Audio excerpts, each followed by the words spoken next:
Hello, and welcome to the latest chapter of Gringo Talk Time with John. The crew tonight was drinking a little too much white wine and convinced me to do a reading, so that's where we find ourselves. We've once again jumped ahead a little bit to the point where I'm now leaving Yunguilla and the orchid farm that I was working on. The scene that's about to happen is an unfortunate one. I had been told by the owner of the farm that it would be appropriate to pay about $5 a week for my lodging, even though through WOOF, the organization I went through to book my time with the farm, says that you don't pay, the volunteer doesn't pay, and they don't pay you for working. It's generally understood that you're going to pay a little bit. So Juan said $5 a week for food would be sufficient. Unfortunately, it wasn't. That's kind of where this starts off. So currently I'm riding in the back of the truck down the hill out of town. I go out like I came in, sitting in the back bed of the Mazda. Kevy is in the back too, saying nothing for once. Feeling brave, I hop on the back bumper so I can see the sunny greatness of the hillsides as we descend to the highway. Halfway down, we pick up a couple of walkers, and they also want to stand and ride on the bumper, making things a bit cramped. They're a father-son combo heading to the market as well.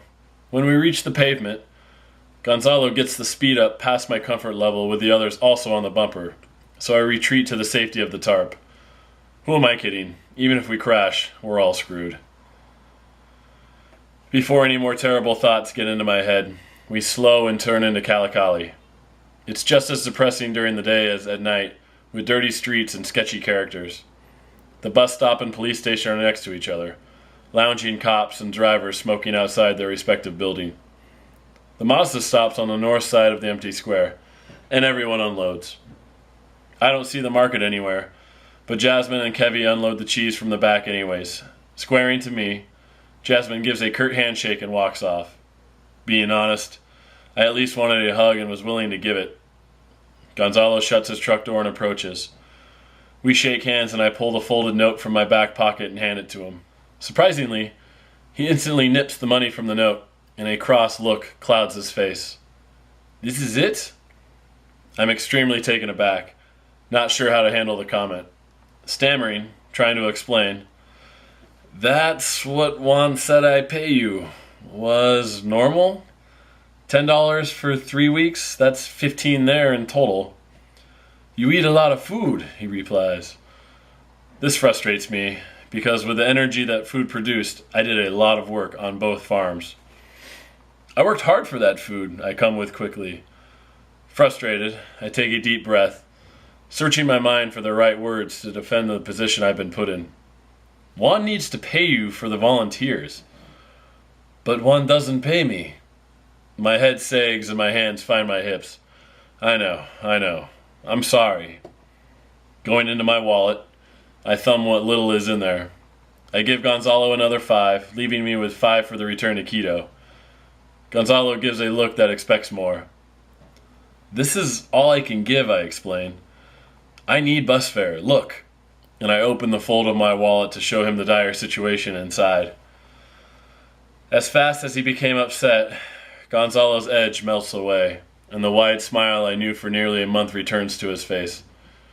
He shakes my hand again, and we part amicably. Walking in opposite directions, I find the bus stop bench and start hashing out what just happened and why. The real answer is that Juan and John need to be paying Gonzalo and Yasmin for the food that volunteers are eating. They are the financial backers of Organic Blooming, the organization that has partnered with WOOF. Therefore, the break-even accord of volunteers not having to pay falls on them. Mostly, I'm frustrated with Juan for telling me that $10 was a respectable amount to pay, when I wouldn't have had a problem giving more, as long as I knew that was the case. All I want is clarity. Sickened by once again having an issue arise about money, I vow to not have another situation like this happen on the trip. I'm stewing but can't get up and walk around and leave my gear. Also, I don't know when the next bus is coming, so I sit, glued to the bus stop. Two attractive 30-ish women sit next to me. gossiping too quickly for me to understand any of what they say. Drawing my attention, a group of drunks bowls down the dirt street like tumbleweed, heading right for the bus stop. Pretty early for these shenanigans. They stumble past the women without comment, but one breaks from the group and starts slurring at me. Even if I wanted to, I can't make out anything he says, and in better accented Spanish than I should let on, I tell him I don't speak his language. His face crinkles in confusion, and one of his friends grabs his arm, dragging him down the street with the others. The woman in the red shirt and lipstick looks at me and says, "He wanted to know if you're American, and if you speak Spanish." "Yes, and yes," I reply. "So you understood him?" "Not really. Didn't want to." "What are you doing here?" "Was living and working in Yunguilla. Now I'm going to a different farm." "You?" "We're going to Quito. Family." "Nice. How much does it cost?" "For Quito?"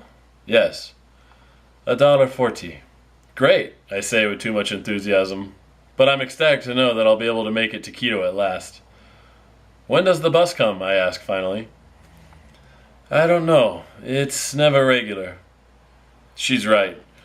We wait another 20 minutes before a large blue Mercedes city bus lumbers around the court, lazily slowing to a stop.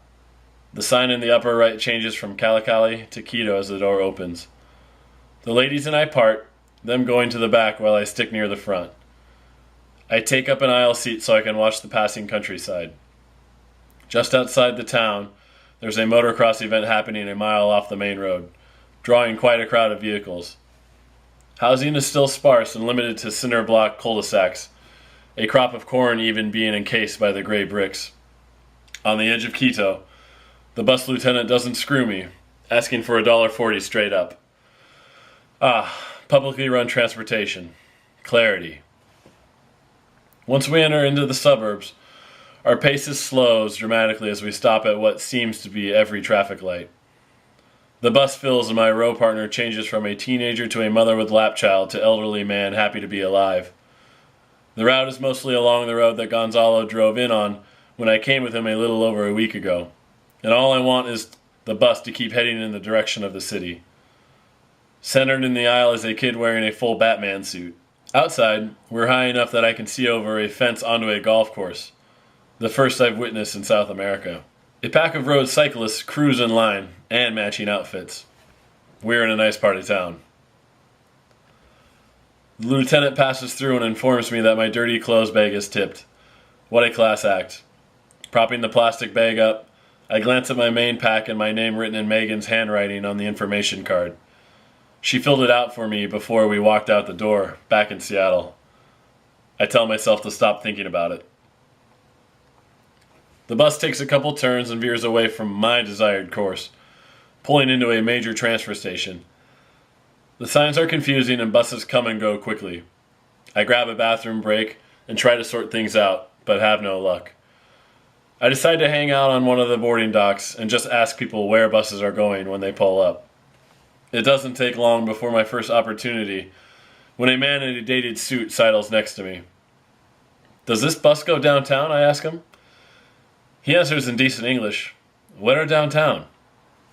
Feeling confident in his competency, I answer, "The historic district."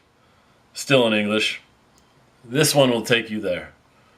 "Your English is good, friend." "I lived in Washington, D.C. for a year." "Work?" "Yes, with my brother." "Look, I'm up on my taxes." And he pulls a card from my wallet dated from the 70s. I nod in agreement, not really understanding what I was looking at. "My brother lives there now." "And you have been?" "Yeah, a couple of times." "Did you like it?" "Yes, but I like it here too. I have a business." "What is it?" "Currency exchange." "Nice." "It is." A bus pulls up and my new friend ushers me to the edge of the platform. "Get on this one and get off in 7 stops. You can walk from there to the trolley." I thank him and squeeze into another seat against the window. Personal space is once again a lost cause. By the 5th stop, I'm recognizing storefronts, feeling confident that I can find the trolley. All holds true, and after 20 minutes of packing a full load, not in irrigation boots this time. I'm stuffed in another tube with more strangers. 30 minutes later, Jose and the Sucre welcome me with open arms. Just my luck, the third floor corner room is available. Secluded in my own space, the day's trials and tribulations slowly melt as the twin bed absorbs my physical weight. I breathe deeply, trying to move past the awfulness that was looking into Gonzalo's disappointed face. The rhythm relaxes me, and I slowly fade into calm. It's over. I can't do anything about it now. Feelings of starting a new chapter excite me, and although I'll miss Quito and Yunguilla, it's time to leave. Neverland awaits.